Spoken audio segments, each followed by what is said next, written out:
Hello friends, Sangeeta क्रिएशन्समध्ये तुमचं खूप खूप स्वागत आहे। आज आपण बनवणार आहोत गोपीबाही। आता गोपीबाहीची कटिंग करताना मी आधी अस्तरवरती परफेक्ट कटिंग केलेलं आहे आणि हे जे ब्लाऊजचं कापड घेतलेलं आहे हे अस्तरपेक्षा डबल घेतलेलं आहे आणि याला एकदम फोल्ड केलेलं आहे आणि जी बंद बाजू आहे ती स्वतःकडच्या बाजूने घेतली आहे आणि बंद बाजूला सेंटरला मी 2 कट देऊन घेतलेत, खालच्या बाजूने आणि वरच्या बाजूने।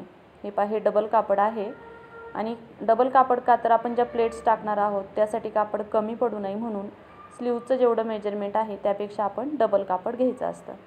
आता ओपन बाजू जी आहे कापडाची त्या बाजूकडूनही 4 इंचावरती एक मार्किंग करून घ्यायचं, जिथे आपण शिलाई करणार आहोत तिथं। आता मी दोन्ही बाजूने, वरच्या बाजूनेही 4 इंचावर मार्किंग करते आणि खालच्या बाजूनेही 4 इंचावर मार्किंग करून घ्यायचं आहे। आता हे मार्किंग केल्यानंतर आपण इथे कट देऊन घ्यायचे आहेत, जेणेकरून स्टिचिंग करताना आपल्या लक्षात येईल की आपल्याला प्लेट्स टाकायचं कुठे थांबायचं ते। हे पहा, आता मी ही पूर्ण ओपन करून घेतले कापड आणि इथे आपण छोट्या छोट्या 1-1 किंवा अर्धा इंचाच्या छोट्या छोट्या प्लेट्स टाकून घेणार आहे।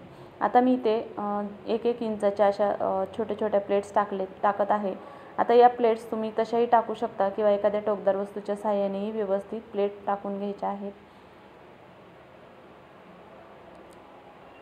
आता जिथे आपण मार्किंग केलेलं होतं 4 इंचाचं तिथपर्यंत आलं की प्लेट्स टाकायचं, थांबायचं आणि एकदा चेक करायचे स्लीव्ज त्यावरती ठेवून की झालं व्यवस्थित आहे ना। एखादी जर प्लेट कमी वाटली तर उसवून घ्यायची आणि जर जास्त कापड शिल्लक आहे वाटलं तर एखादी प्लेट टाकून घ्यायची। त्यानंतर हे कापड अशा पद्धतीने स्लीव्जला व्यवस्थित ठेवून बघायचं आहे आणि मग दुसऱ्या बाजूनेही प्लेट्स टाकायच्या आहेत। आता दुसऱ्या बाजूने प्लेट्स टाकताना मी उलट्या बाजूने प्लेट्सची तोंड घेतलेली आहे, कारण इथं मला खूप सारा फुगा हवा आहे। तुम्हाला जर फुगा नको असेल आणि गोपीबाही हवी असेल साधी सिंपल, तर तुम्ही या प्लेट्सची तोंड ही त्याच दिशेने करायची ज्या प्लेटची तोंड अगोदरच्या दिशेने आहेत त्या, म्हणजे दोन्ही प्लेटची तोंड एका बाजूने करायची। पण जर तुम्हाला खूप सारा फुगा हवा असेल तर प्लेट्सची तोंड विरुद्ध दिशेने टाकायची, म्हणजे खूप सारा फुगा तयार होतो गोपीबाहीसाठी। आता ही प्लेट्स टाकून झाल्यानंतर मी ही स्लीव्ज आहे ही फ्रंट आर्महोलला प्लेट्सची तोंड येतील अशा पद्धतीने ही स्लीव्ज ठेवून घ्यायची आहे। तशा पद्धतीने स्टिचिंग करताना म्हणजेच प्लेट्स टाकताना काळजीपूर्वक प्लेट्स टाकायच्या आहेत। आता हे पहा, अशा पद्धतीने मी स्लीव्ज खालच्या बाजूने ठेवले आहे, त्यावरती हे जे प्लेट्स टाकलेलं ब्लाऊजचं कापड आहे ते ठेवलेलं आहे। आता हे ट्रान्सपरंट असल्यामुळे मला उलट्या बाजूने वरती दिसतंय, पण जर तुमचं कापड जर ट्रान्सपरंट नसेल तर तुम्ही काय करायचं, हे कापड खालच्या बाजूने ठेवायचं आहे आणि जे मेन अस्तरवरती स्लीव्ज कटिंग केली आहे ती वरच्या बाजूने ठेवायची। पण आता काही कस्टमरला फक्त ब्लाऊजचं कापड आहे त्याच्याच स्लीव्ज बनवायचे असते, अशा वेळेस अस्तर नाही लावलं तरी चालतं आणि अशा वेळेस मग तुम्ही फक्त खालच्या बाजूने पट्टी लावून घ्यायची आहे। आता ती पट्टी कशी लावायची मी तुम्हाला सांगते।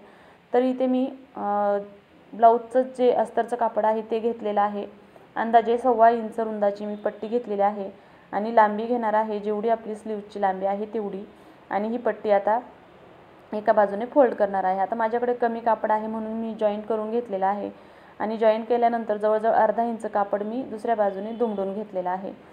आता बंद बाजू आहे म्हणजेच कापडाची जी बाजू आहे उलटी ती खालच्या बाजूने ठेवली आहे आणि त्यावरती स्लीव्ज अशा पद्धतीने ठेवून 1/4 इंच सिलाई मार्जिन घेऊन मी शिलाई मारून ही पट्टी जोडून घेतली आहे। आता ही पट्टी आतल्या बाजूने घ्यायची, पुन्हा एकदा दाबटीप द्यायची। स्लीव्जचा जो शिलाईचा भाग आहे तो पट्टीच्या खालच्या बाजूने ठेवायचा आहे आणि त्यावरती एक फिनिशिंगसह दाबटीप देऊन घ्यायची आहे।